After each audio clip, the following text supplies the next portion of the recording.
Well, he's got great metabolism. I got to ask you that. How was it when you were on that side?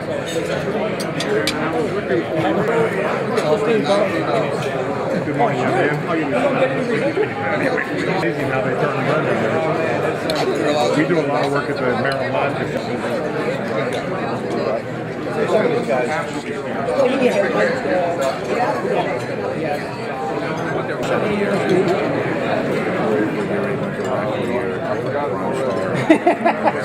I would rather go back down the road again.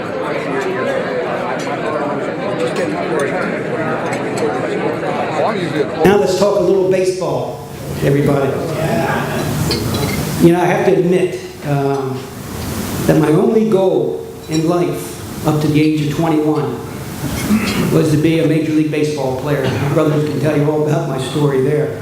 But it finally hits you, you know, when you're a senior in college at the University of Maryland College Park, and you're sitting on the bench, you finally realize it's probably not going to happen. And it didn't. But I got to tell you what I would have given to play for a manager like Buck Showalter.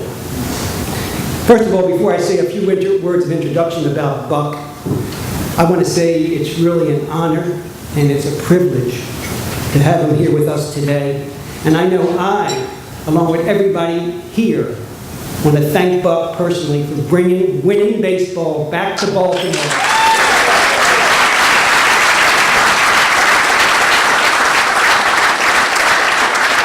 We jumped the gun a little bit because I think he deserves a standing ovation.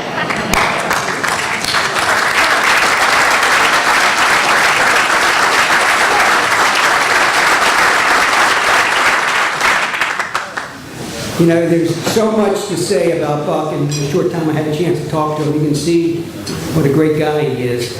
But if I had to tell you everything about his accomplishments, we'd probably be here close to game time, and I don't think that would fly too much with Buck. But let me tell you a couple of his accomplishments.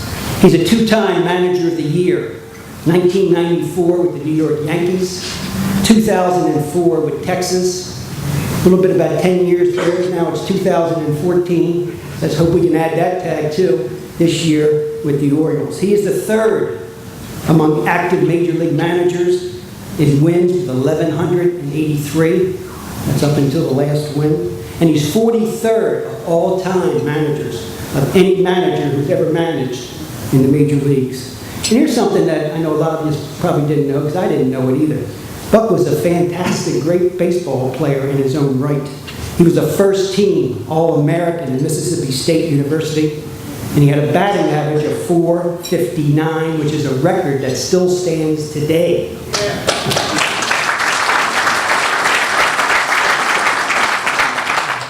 He's a fifth-round draft pick of the Yankees in 1977 and played 7 seasons in the Yankee organization and batted .294 during that time, which is a pretty darn good record, I can tell you that.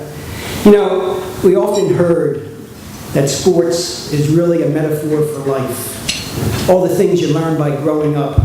You know, you learn about teamwork, you learn about leadership, you learn about cooperation, you learn about dealing with others, and you learn with dealing with adversity and tough times. But the thing with Buck, the way he manages, you can easily see the correlation to business as well. You see how he conducts himself, especially on the interviews and on the field, how he handles his players, how he creates that winning atmosphere. I think he is truly a master as a manager. And to me, it said it all a couple weeks ago with the situation with Steve Pearce. Steve was put on waivers just because of the numbers. They really like Steve here in Baltimore, but he was put on waivers. And just before he was claimed by Toronto. And then he found out that Steve Davis got hurt, and I guess he knew that the Orioles might bring him back. And the Orioles did bring him back, and you see what he's done in the last 2 weeks. And one of the things he said when he was being interviewed, he goes, I didn't want to go to Toronto. I wanted to stay here in Baltimore. I love the camaraderie. I love the players. I love playing for Buck. And he came back. And when Buck was being interviewed about that, Buck would say, yeah, Steve likes playing here. He sort of likes the atmosphere that the players have created. Well, Buck, you and all of us as business leaders know The players didn't create that winning atmosphere. You created that winning atmosphere, just like each and every one of us in our own organizations. We create that culture, and we live with each and every day. And you have created a new winning tradition back here in Baltimore. And please, everybody, welcome the Major League Manager of the Baltimore Orioles, of the first place Baltimore Orioles. You know, I was talking to our PR director when they initially asked, and you know, it's an honor to be asked to be here. I know I'm representing basically the baseball organization, but also a lot of hopes and dreams of all of us of where we want to be in October. But I got to thinking about the chief executive officers, CEOs. You know, how many people here have been fired, been told their services are no longer rendered or wanted or whatever? It's quite a feeling, isn't it? But then I got to thinking about all the ways they put it in the paper. And I was trying to think of, you can come up with some of them. The one I detest is we're going to go in a different direction. How about the one where he's been relieved of his duties? Yeah, that's true. Or just the fact that he's been let go, or released, or reassigned to a different level. So, you know, I understand my job here. You know, Billy Martin with the Yankees manager a long time ago took me under his wing and said, you know, understand that you're just a ship passing the night to the players. A lot of times at 22 to 30, you know, there's a lot of things that we thought we had figured out at that age. He said they're going to warn you for about 5 minutes, and then they're going to wonder who the next guy is coming behind them and how it's going to affect them and their career. So do the right thing. Just do the right thing and know that it's a test of time. You know, a long time ago, Mr. Steinbrenner called me and asked me to go to a banquet in his place in Tallahassee, Florida. I'll never forget. He never asked me any questions. You got to understand, as an owner, he never said hello on the phone, and he never said goodbye on the phone. You know, the phone would ring, you pick it up, you start talking, and real loud and fast, and with some colorful adjectives and click, he was gone. So basically, I picked it up, and so here I take off to Tallahassee, and I had written this long, elaborate speech, and I was really going to try to impress him, and I got there and I asked, you know, who am I speaking to here? There's about 2,000 people. So this is an Amway convention. I took my, and hey, God bless Amway, all right? So I took it, threw it away, so I learned my lesson. I hate just, you know, I want to be able to answer what people want to hear. I really would. And, you know, I can sit here and pontificate about life and leadership and whatever, and, you know, and you can take it for whatever it's worth. But when you ask me something that you want to know or curious about, nothing's off limits, because we got no media here, right? I haven't read the paper since I've been here. I haven't listened to it. If you come into my house with a sporting event on, the volume will be off. And I like the writers and the media. The TV announcers are great, but I just can't interact every day with those people and do what I need to do with the players if I'm sitting there reading and listening to every little critique. And thank God somebody's critiquing us, because it means that we're doing something important. And I get how important the Orioles are to our state and our city. I kind of like getting things that other people don't get. You know, I got Baltimore a long time ago, and this is my last stop. This is the last spot on the rodeo. My wife and I, this is, you know, we could live here, but we were talking about it yesterday, Mother's Day, sitting outside, and we'll see where life takes us. You know, it has a lot of turns along the way, but I like getting Baltimore, and I'm okay if somebody else doesn't get it. I really don't. You know, it's a blue collar, it's a sincere passion for the Orioles, and you know, the only way I equate my day every day is whether or not we have a W at the end of the day. And no one's got to tell us how we're doing. Their standings, their scoreboard, what have you. I'm still frustrated about yesterday. It kills me to get in the car and drive home 2 or 3 hours after the game and see all the people that came down to Baltimore for the game, wearing orange, going around, having dinner, you know, straight from the businesses, and we didn't win. I want them to go home and go, gosh, I had a great time at the ballpark. The food was hot, the ushers were great, the parking was good, and most importantly, the team played well, and we're putting something on the field that they're proud of. You know, some players have a problem with that, with the accountability that comes with doing this. I tell them all the time, you're out in Seattle and we're playing on the West Coast and someone's up with us in the 9th inning of a tie ball game. You know, if you don't like that responsibility, you're probably playing for the wrong team. You know, you have to understand that people live and die with everything you're doing. And if you can't bring that, then you probably need to go play for somebody else. and trust me, they will along the way. So if they don't bleed a little black and orange along the way, it will show you why you should. And we think we have something, we try to keep it under wraps a little bit. I like getting something everybody else doesn't get. But now we've got a place that people are calling us about coming to. And they're starting to figure out. I know when I first started coming in here years ago, when you couldn't get a ticket here, it was pretty special. And people still talk about the sound of our ballpark in 2012. You know, we had a couple of hiccups last year towards the end of the season, and you're going to have people hurt along the way. You know, Wieters is down for a couple of weeks. Hopefully Chris Davis is down for a couple of weeks. Manny was down for a month. That's part of the gig. Nobody said it was going to be easy, and nobody cares about our problems. They're all happy we have them. The other teams, they're real happy we have them. So, you know, bring it on. I don't want to hear any excuses. Our guys know that that's not something we talk about in the clubhouse. And compared to people in regular walks of life and business and 9 to 5, we got it real good. Somebody says we had to play 11 o'clock game in the morning after a night game in Boston. I tell them we travel in great planes. Our ownership makes sure we're first class everywhere, hotels, the food. I said, people really don't want to hear that you only got 4 hours sleep before a day game in Boston. Really. You know, suck it up. Grab another cup of coffee and let's go rub a little salt on the wound and play. And they know I don't want to hear that. I'd love to answer your question. That's more important. You know, to me, I'd love to hear what you want to hear about the Orioles, and everything's on limits. If it's not, I'll give you the hand. Oh, we can hear. All right, either way, I can hear a little bit. 100 pitch limit. Why are we in the some pitch limit? Are you in it? I'm not in it. Okay. Well, we got a pretty good background on where all, some of them fall differently. Killing doesn't fall there. Jimenez doesn't fall there. It's somewhere between 90 and 100 if you look over. But a lot of it is the stressfulness of it. You know, everybody talks about back then. Nobody's got more respect for back then than me. We sometimes confuse change with a lack of respect for tradition. But they talk about, oh, back then we threw 140 pitches. Well, they didn't play until they were about 31, 32. If you look at the life of their arms, let's put it, you know, face it, putting your arm over your head and jerk it down violently once every 5th day, 120 times is not what the good Lord had in store for us. That's why we walk around like this. We don't walk around like this.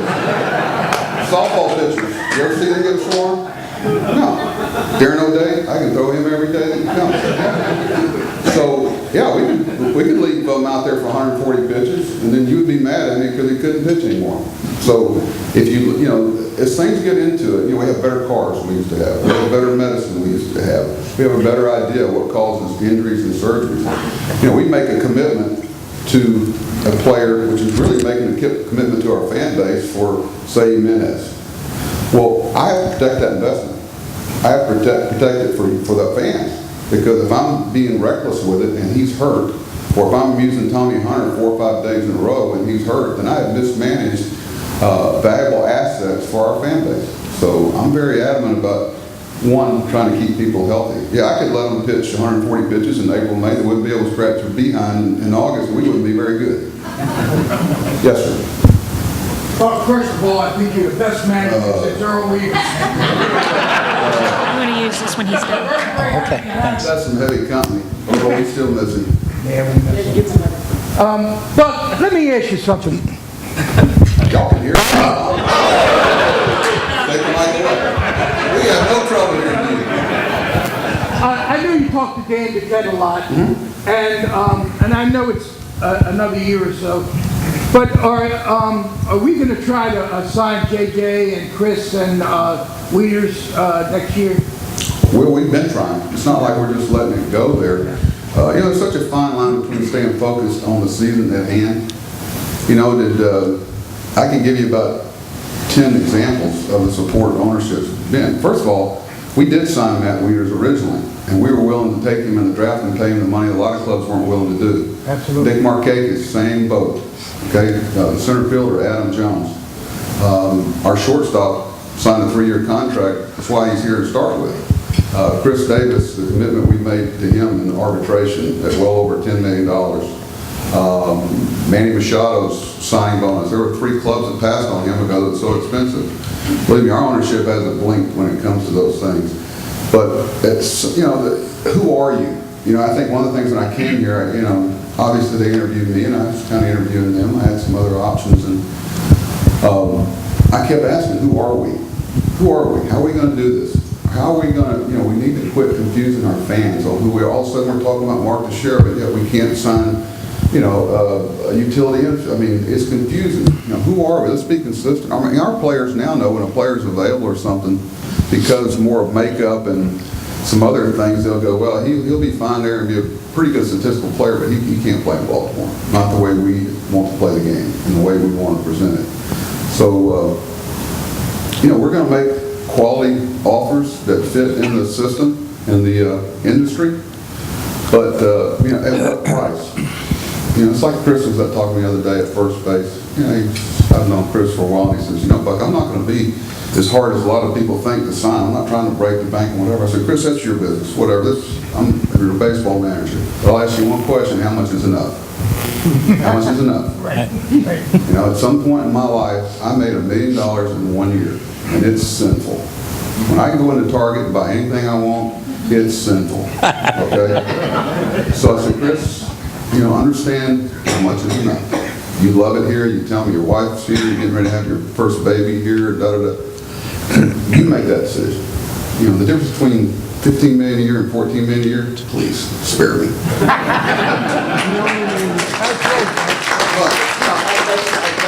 I was 27 one time. Would you like to have your whole life basically judged on your worst decision? I wouldn't. Man, I did some stupid things. So, Chris, we'll see what kind of, a lot of these guys get such advice every day from so many people. You really, when you're looking at a player to acquire, you look at the surrounding group. Is anybody calling BS? Is anybody a voice of reality? Thank God I had a father that wanted to be my father, not my pal. There were some times when it got heavy, but he held me to a certain standard. So that's not good enough. He was also the principal at the high school. That was real tough. Yes, sir. Buck, first of all, it's an honor. Two real quick things about Manny. I'm a really big fan of his. And Trout and Bryce Harper get all of the acknowledgement, but I just think that this kid has got the potential, even though he started off rough this year, coming back from the injury, to be just as good as him. Your thoughts on that? And second of all, I was wondering if down the road there were plans for Manny at shortstop. Well, a lot of some dynamics. I always want to have some wiggle room. Your second question, ways to go. You don't want to get painted in a corner. Who knows? If you look at the shortstop market, there's a guy that's retiring in New York. At some point, if JJ is going to want X amount for 5 years, we're not going to get into, the Yankees are going to give him 4 or 5 years. Well, that's, I love JJ. We all do. We want him here, and we are an above-average defensive team, and we have the infield with the way it is. Manny can play shortstop. He's only going to get better. He can play it. He can play it well. Where he ends up, it's a work in progress with him physically. It's no longer a physical decision. I mean, it's a baseball, what's going on with him right now. He's going to be fine. I thought about dropping him down to Orr a little bit, let him get his, we'll see how the next few days go. What was the first part of your question? I'm 59, I can't think. Harper and Trout, and I think that he's in their potential. One thing I'm unhappy with Manny about is he dropped Under Armour and went to Nike. He shouldn't have dropped it over. But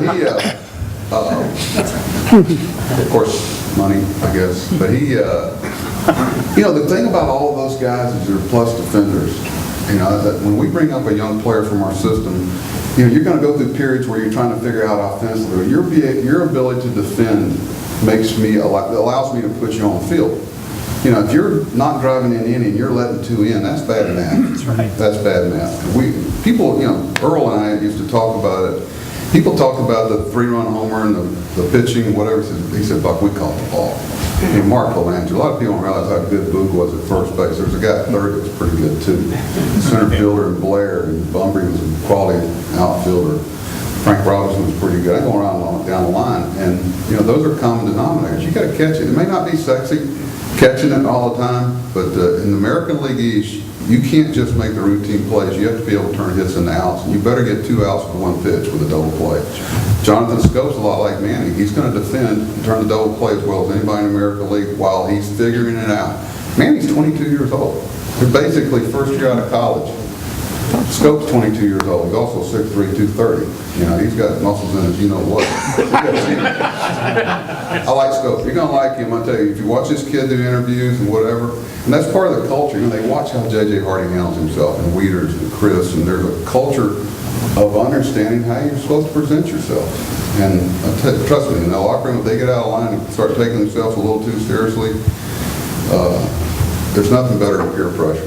There's nothing. If you got the right peer pressure, you got a chance. Yes, sir. I was trying to think of a question that would somehow relate business and baseball, but I can't. So I'm just going to ask you a baseball question. We play games. No, it does. I just can't. What you do, I mean, you're affecting so many people's lives with every decision you make that work for you. You know, the day before, like I had to send McFarland out last night after the game because we needed a long reliever for a day. Detroit's primarily right-handed. Left-handed doesn't play. You got to think in advance. But I'm sitting there, I'm getting ready to talk to this guy. I went in and shaved, cleaned up, because I don't want to sit there with bleary eyes and have this guy think, geez, he hung over us, he cared all about me. You're making a presentation to somebody about their life, spring training. You know, we had 60-something players in camp this year. I mean, I had 40 people I had to talk about their lives that they're going down. So, yeah, I take a little extra time. It's you know, I have a shaving rash a lot, but I want them to think that I've been thinking about, you know, their lives, their families, their kids, their wives, their parents, that, you know, this affects them. I mean, he's headed off to Norfolk today. How's that? Awesome. That's awesome. Well, what I meant was I really have a baseball question I want to ask you, but that's what I want. Well, so it was interesting. Someone talked about pitch limit, you know, per game, and obviously no one's completing games anymore. So, you know, starting pitchers. You're evaluating pitchers purely on how many pitches they throw. Right. You know, I get it. You know, there's nobody like, you know, you talk to Nolan Ryan, some of the old timers, Jim Palmer, but also look at how short their careers were.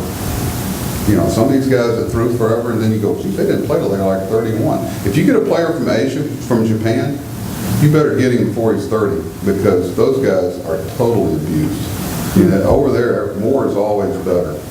You know, and they throw 147 pitches, the next day they're in the bullpen working on something. And that's why they can't scratch their rear when they're 40 years old. I agree. And so you know a pitcher's going to come out of the game at some point at 6th, 7th inning. It seems to me the sooner you can get your starting pitcher out of the game, the better. I don't want to go out there. Exactly. So I'm wondering, you know, and I think fans always kind of wondered about this. Yesterday I saw a stat that said for pitches per plate appearance, we're actually last in the American League. I forget what the numbers were.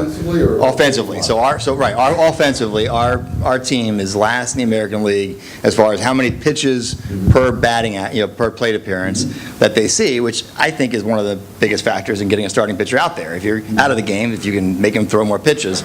What is that about our team that it seems like these guys are always sort of aggressive? You know, the problem with a lot of the sabermetrics that come in, and I take it all in. I want to know, you know, I have a gut, like I'm going to make a pitching rotation change probably the next couple of days because I got a gut about it that's been verified by the sabermetrics. I don't want my gut to be developed by a number. I want to start there and then be verified. But you can't take until you hit. It's impossible. You got a quarter of a second from release point to recognize pitch. You can't go take, oh, try to hit. It's always hit until you take. You've got to be in hit mode, and if you try to slow that process down too much, I mean, the ball's moving, I mean, the arm strength today, 94 to 95 miles an hour. So, like Adam Jones, I know people get frustrated with Adam because the guy had 30 home runs, drove in 100 runs, and all of a sudden, and almost hit close to 300, played Gold Glove center field defense. So if I go to him about, you know, we want this robotic, perfect player, boy, if you take that away from Adam, that he's slashing and burning, and every day is a good day, he's energetic, he brings some things to our dugout clubhouse that we need, he keeps us from getting stale.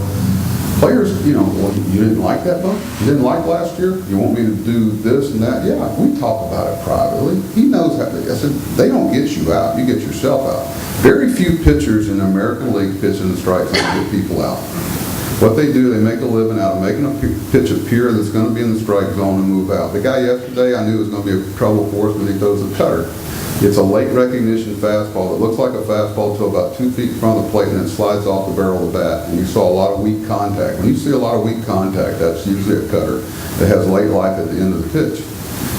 It's frustrating because I'm sitting there, geez, why are you swinging at that pitch? Well, it's a challenge for our guys. You like the end game, but it's frustrating getting there sometimes. So, you want to be appreciative of what they bring, but you also want to hold them to a standard that might be another level they can get to. Yes, ma'am. 2 questions, both All right. pitching. Thoughts on Philly's last 2 starts? You were there. I was there. So we know the problem is you going, don't go next. My winning percentage is much higher, I promise. And second question, Johan Santana, ETA? Oh, Johan has a surgery that there's only one guy ever came back from, and it was Saberhagen. It's in the front of the shoulder. And I think he will pitch for us at some point. He's up to, we're just trying to get enough differential, but you're looking for a 10-mile-an-hour differential between the fastball and the changeup. And he's almost there now, but he's pitching on 5 and 6 days. If he gets here, I think he's going to be a once every 6-day guy if we want to keep him healthy. His recovery time, outstanding human being. This guy, you come out fit on the club, you're going to love what he brings. Great teammate, winning person. It's just whether his arm will let him do it. This guy's not 40. He's 34, 35 years old, Cy Young winner. He actually pitched in a no-hitter at 88, 89 miles an hour. Because of the changeup, it's going to play up here. If we can get his fastball consistently to that 88 to 89 mile-an-hour range, he will be effective up here. Great athlete, fills the position, holds runners, throws strikes. But I can't talk about it a lot in front of our players because there are 5 pitchers, so what message is that sending to them?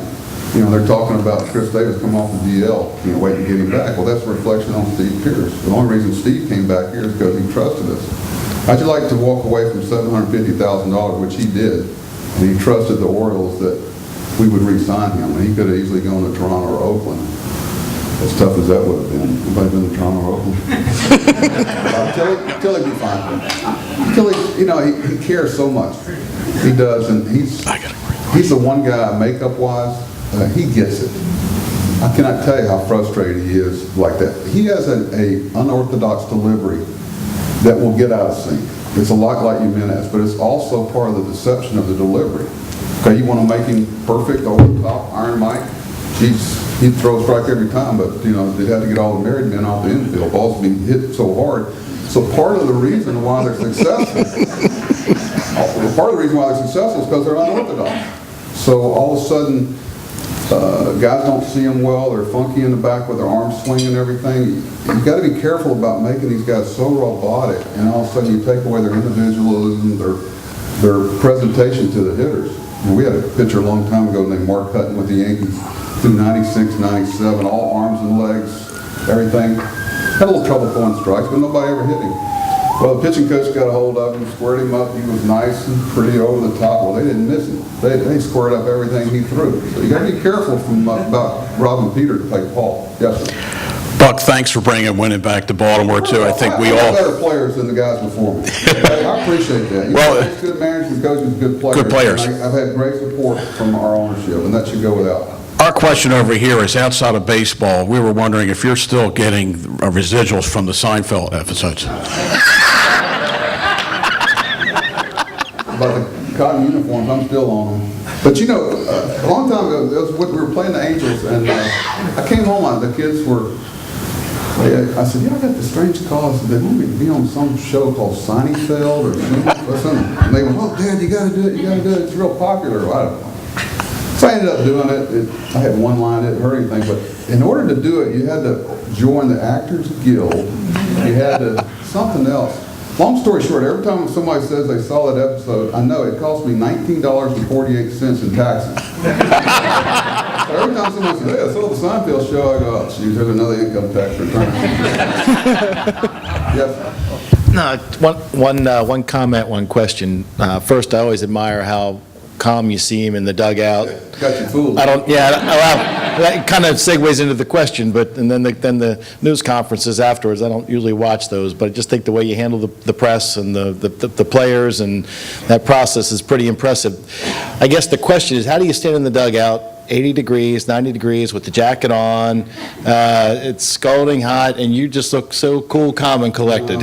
First of all, you don't handle the press. I haven't liked the kind of give and take with them. They're all sharp. They're trying to do a job. You try to understand that they're trying to bring something that their people are asking them to bring. You know, I tell them all the time, if you care about being right, I will never let you be wrong. Because I want you to be a conduit to, you know, the fans, and they kind of know there's some things I won't be able to tell you. You know, you'll say something if I'm not, you know, I don't want to tell truths that hurt innocent people. But, you know, that's always tough for them when I go, if you care about being right, I'll never let you be wrong in the paper or whatever. Well, that puts a lot of heat on them there.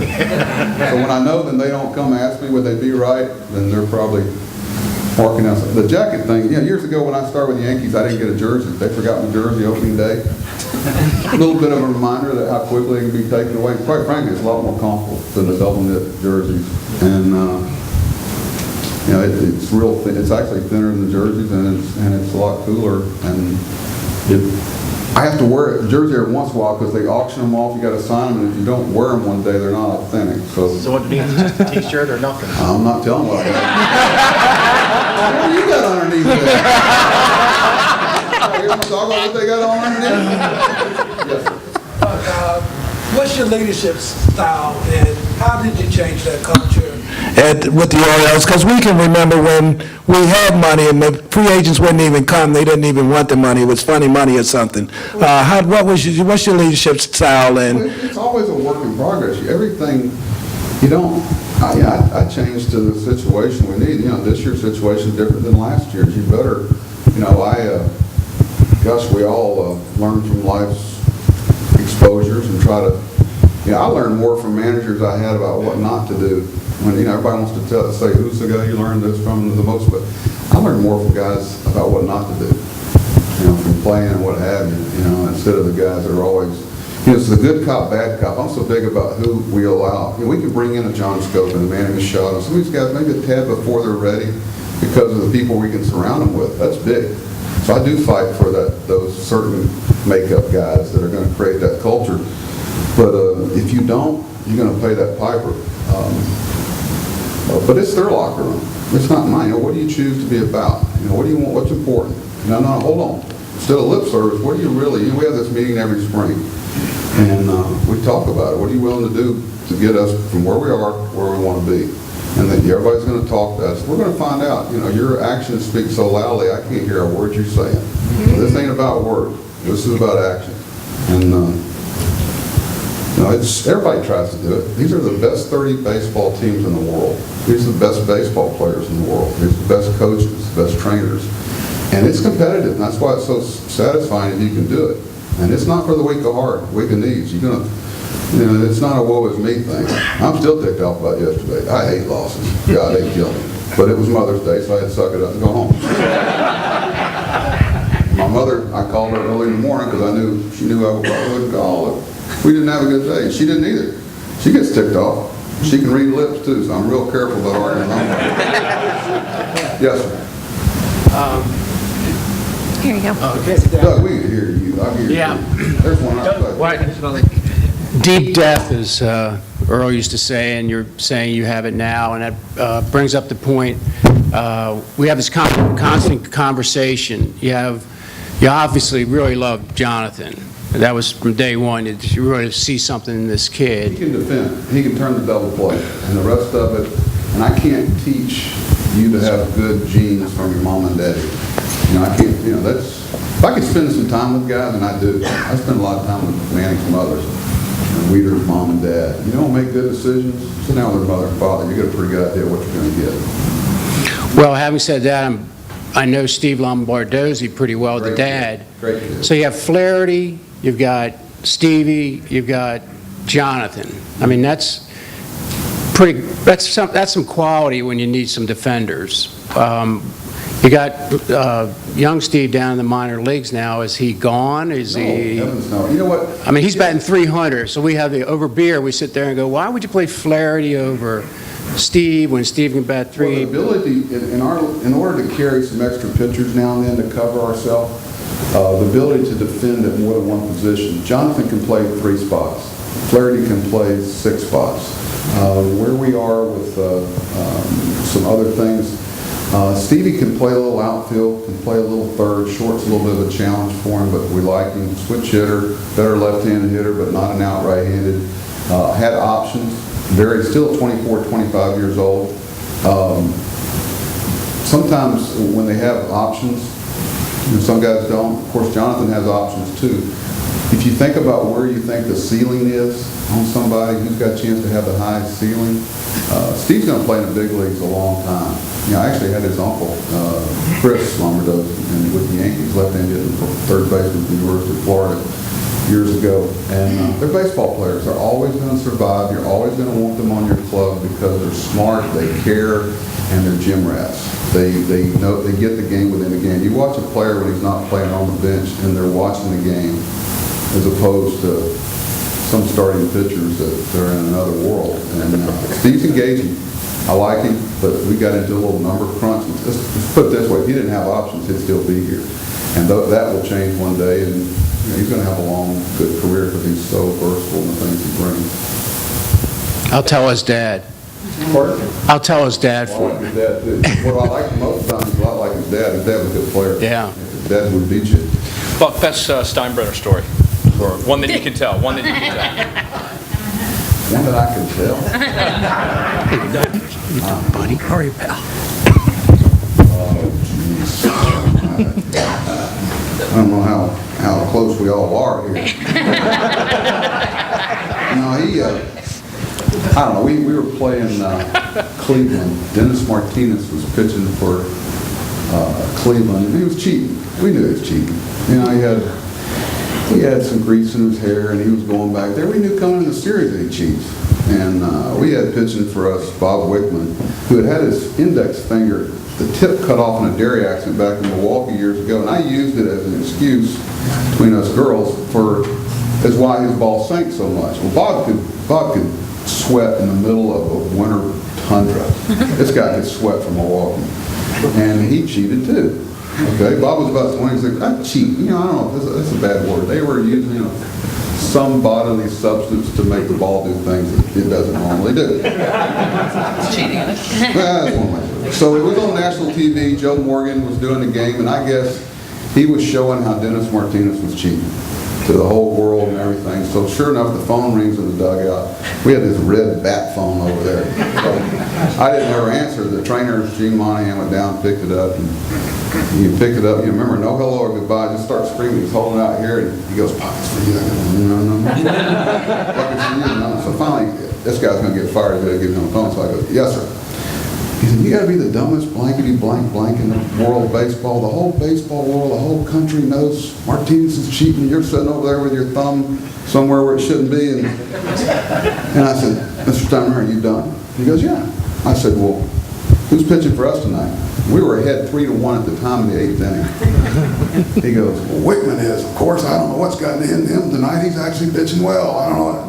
I said, "Well, you got to understand something. Our guy is cheating better than their guy." I said, "So what do you want me to do? Because if I go check Dennis Martinez, Hargrove's going to come check Wickman, and we got a problem. What do you want me to do?" "Shh, just handle it." Bang. So that's about the cleanest one I got. He offered me an opportunity to get in the game and support my family for 19 years, and I'll be eternally grateful. He got me. We actually got along pretty good, all things considered, and he was passionate about winning and wanting people to be accountable of what they were hired to do. I don't have a problem with that. I'm sorry. Yes, sir, thank you. Instant replay. Yep. Based on what you've seen so far this year, you like it, and where should it go in the future? What do y'all think? I mean, who cares what we think? I mean, as the fans, we wanted you to be able to get at the ballpark anything they can get on TV at home. Now, that some of the timing, I understand this isn't the finished product. A lot of people forget in the NFL, they shut it down for 2 years the first time they tried it. I think we're well ahead of them. I think it'll be expanded as far as what's reviewable. But it's a work in progress. We've already tweaked some things that we all knew from field personnel they had wrong in the spring when they were trying to tell us about the transfer play at Succa. They said, that's not going to go along. Blocking the plate, home plate, they had to tweak that. Could you imagine watching a college or or a pro football game right now without instant replay. It's become part of almost the entertainment. We're not there yet. I don't find, you know what I miss? I miss arguing with umpires. Man, really, I end up arguing more with my wife now. Well, we wish we had instant replay when you had some outfielder named Jeffrey Mayer. Yeah. I wish we had one in New York last year when Nate McLeod's home, year before last, when Nate McLeod's home run, Nick the foul pole, would have still whipped their ass. What else? Yes, sir. I got a technology comment. I got a question regarding technology.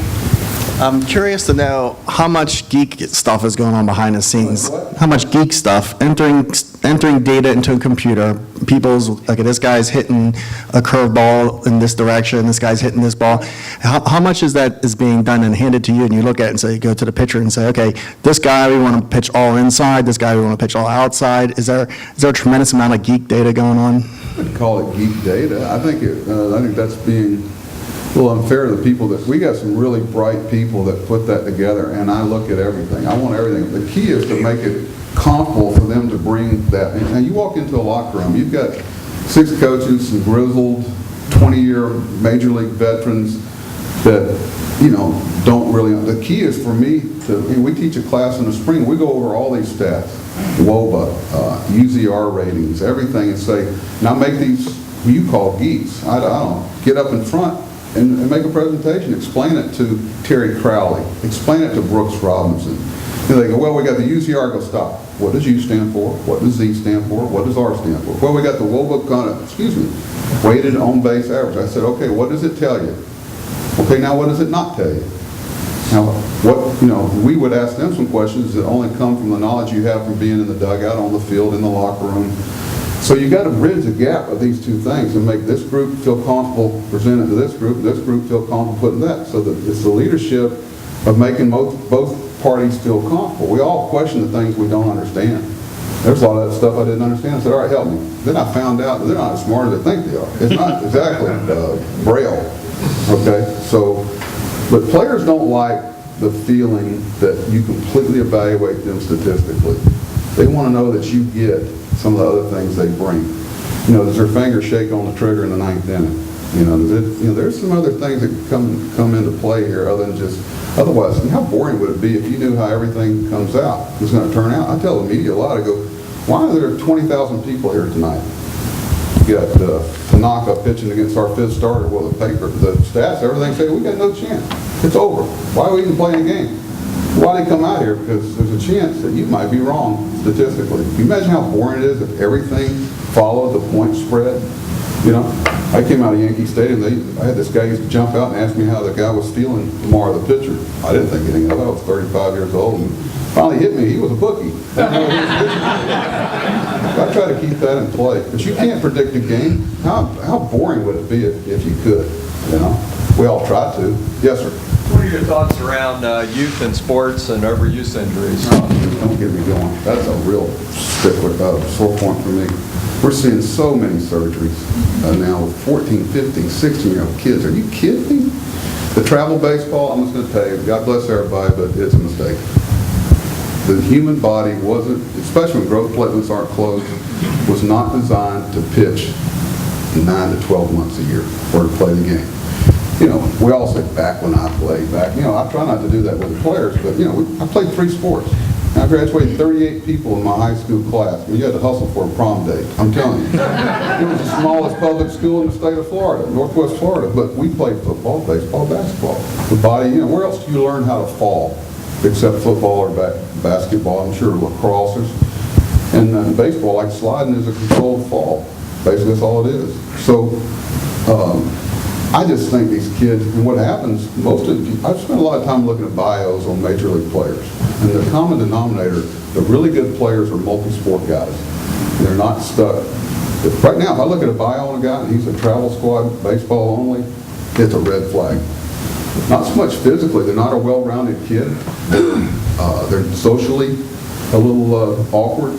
And they've been told since they were this high that they're special and they do something. Well, we only have one on our club now that was a baseball travel squad, and a lot of times you can trace it back to somebody wanting to be Casey Stengel, wanting to be, living through these kids. I think it's borderline abusive what they do with some of these kids traveling around playing baseball year-round. I think it's a mistake, and the only person that can take care of that is the parent. You know, not the coach.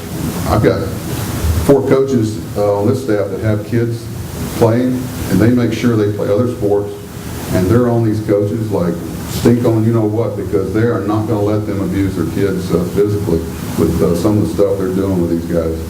And it's not a badge of honor to have Tommy John surgery. It's something that I would be real ashamed of if I was a parent. That's it.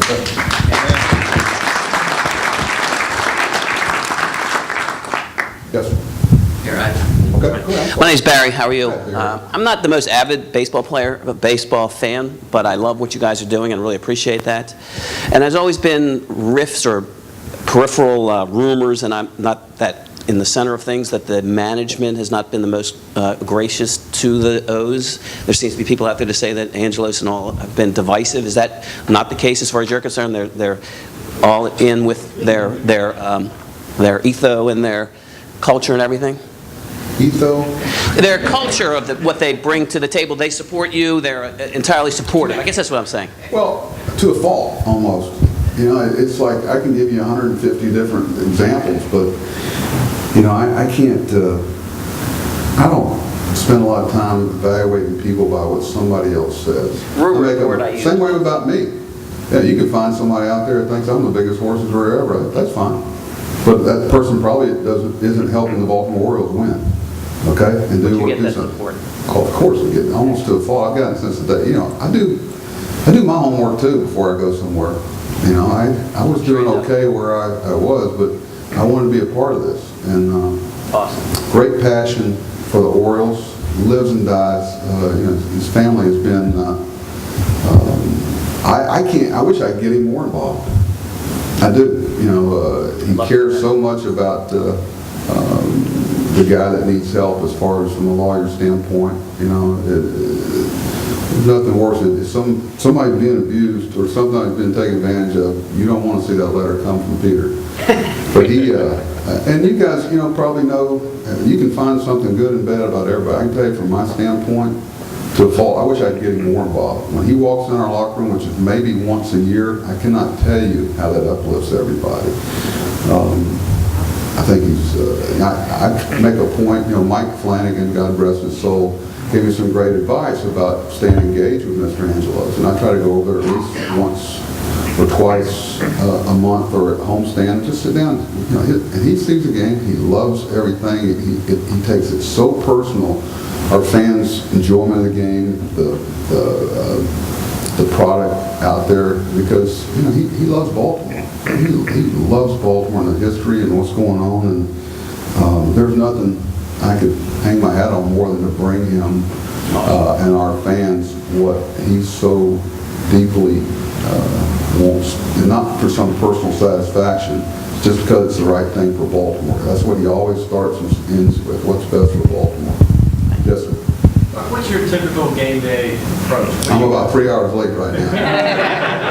I'm a little antsy, but first day of the series is real hard. Like we're playing Detroit, and we spent a couple hours. I did it last night. Now after our game was over, let me release some of my frustration with the game. So that's why I got a little cheat sheet last night. I usually get there about 11 a.m. Usually leave around 12:31 a.m. And you double time for overtime? I'm way overpaid. We all are. You kidding me? I tell guys all the time. I mean, they know I don't want to hear it. How much is enough? How much is enough? And we're doing something. I walk around and feel all the time. I go, can you believe we get paid for this? You know, 70 degrees in Minnesota is a day game. It's beautiful. And, you know, I guess guys want me to talk about something being half empty. Yes, sir.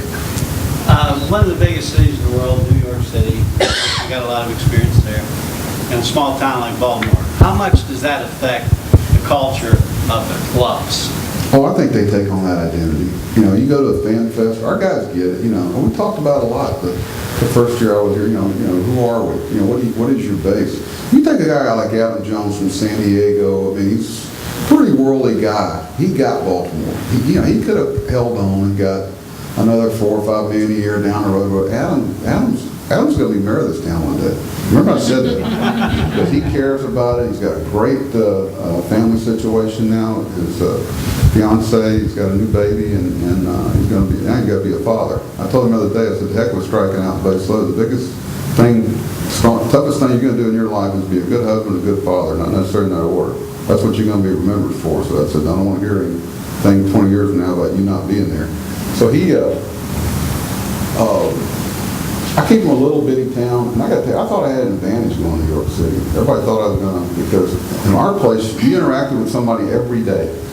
We had one doctor, one grocery store, one service station, and you couldn't blow anybody off. You saw them every day. You see them at church on Sunday. You couldn't just, in New York, you just honk and make a few gestures and keep going. Not there. And I don't know, I think we're just as worldly as we want to be here. You know, if people don't get Baltimore, then please just stay where you are and they'll come. Because, you know, there's a sincerity here. And there's an openness and no agenda. It's just, you know, bring what you bring. And I love the fact that players now want to come here. And it's got something to do with the players. They talk among each other off season, whatever. It's, you know, J.J. Hardy knows a lot of people from his days in Milwaukee. Chris Davis has been other places. Players talk. You know, hey, this is a pretty good situation here. It's only getting better and better. The fan base. And I think our fans have a lot to do with players wanting to play here, so thank you. Yes, sir. I don't too curious. I got no worries. I'm good, but go ahead. I'm just curious with the bullpen. Ring that the whole time. You can ring it again. With the bullpens the way they are today, do you ever see the closer's role being eliminated and using it more like you do in the 8th and 9th inning and more of a situational pitching? I would love to in a perfect world, but it's been kind of proven, unfortunately, it doesn't work that way. And we'll make the adjustment. But you know, at what price? And all of a sudden, this guy starts pitching here. Well, who's going to pitch where he was pitching? You know, we all like to have 9-inning starts and guys pitch complete games, but pitching in the American League is extremely difficult. The lineups are deep. The lineups, there's such a grind. If you really want to know how your lineup shakes up with everybody else, look at your 7, 8, and 9 hitter versus their 7, 8, and 9 hitter. And look at your 4th and 5th starter compared to their 4th and 5th starter. That's where the Yankees and Boston and Tampa have been ahead of us, is their 3rd, 4th, and 5th starters are better than our 3rd, 4th, and 5th. You know, we can match up at the top. So we're trying to develop our own. We got a kid, Gosman, that's got a chance to be a frontline guy. Dylan Bundy's getting ready to start pitching in the next month. Johan is around the corner potentially.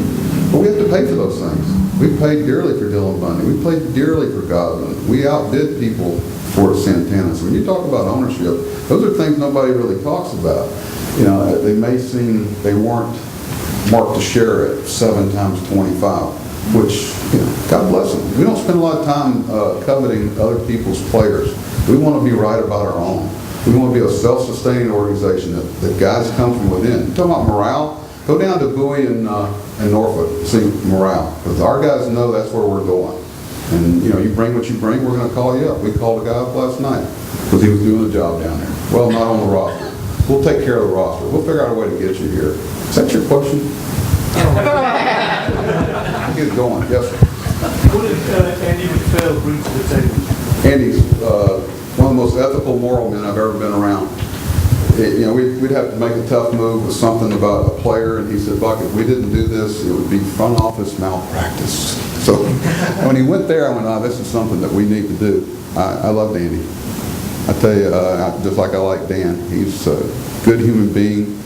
He's your boss, the way I looked at it, but you could also sit down and have a beer with him and talk about life. Good father, good husband. Baseball misses him, and I'm hoping, there was some talk about him being the next commissioner. That would make everybody real excited. But, you know, he wanted to get away. We tried to get him to come back the following year, but his dad was real sick. He wanted to be there for him, and his dad's passed since. So we're all kind of hoping that Andy gets back into play. If you look at a situation that's perceived as good, whatever you may think of Baltimore now, or whoever, you can look back and find some people that took some bullets to get it right. Unfortunately, the game doesn't always reward that. For instance, John Russell, my bench coach from Pittsburgh, took all those bullets over in Pittsburgh, and the next guy kind of reaped the benefits. So I think Andy will have the legacy looking back on it, that he brought a lot of class. Yes, ma'am. Last question for Buck. Thank you so much for being so transparent with us. We appreciate you being here. As CEOs in this room, what is the best advice you can give from a leadership standpoint of continually keeping your team engaged and accountable? Boy, that would take a while. I wish I was that good. I try to take each day as it comes. I'll say this. You got to figure out some way for it to be important that the group is good. Whether it be Target or Walmart or whatever, I don't look at it that coldly, so to speak, with a team, but I got to figure out a way to make it important to Chris Davis when he's 0 for 5, that the way he equates whether or not he's had a good day is whether or not the Orioles won a baseball game. When you can get the group to feel like they're successful, if the group is successful, in some way, I don't know how you might do it there where they get a, usually revolves around money or whatever. How do you figure out a way to all the people who work at Target, I keep coming back to it, that the company does well. The guy out there picking up the carts out in the parking lot, how is it important for him to be as good as possible? Mattingly, years ago, I used to tell people, I said, why do you like Mattingly so much? He's at the tail end of his career. I said, Donnie equated one thing, whether or not he had a good day at the stadium, is whether or not we won a baseball game. You see some guys 4 for 4 or pitch real well, they're happy. Well, we got beat, but they're happy. And I understand, that's something privately you might do away. We're all trying to support families and make our lives a little better along the way. But if you can figure out a way to make it important that your company is successful as a group. Now, how you do that, morale just goes so far. Sooner or later, they got to get a return for it. If we're preaching all this stuff to our players and we're in last place every year, it's going to ring hollow. It's going to ring hollow. We got to get from point A to point B. We're trying to get there as fast as we can get there without cheating the process. I've found through the years, if you try to cheat the process, you're going to get burned. The baseball gods will burn you. You better do it right. You better treat people like you'd like to be treated. And take a little time to shave. Buck, thank you so much, everybody. Buck Showalter.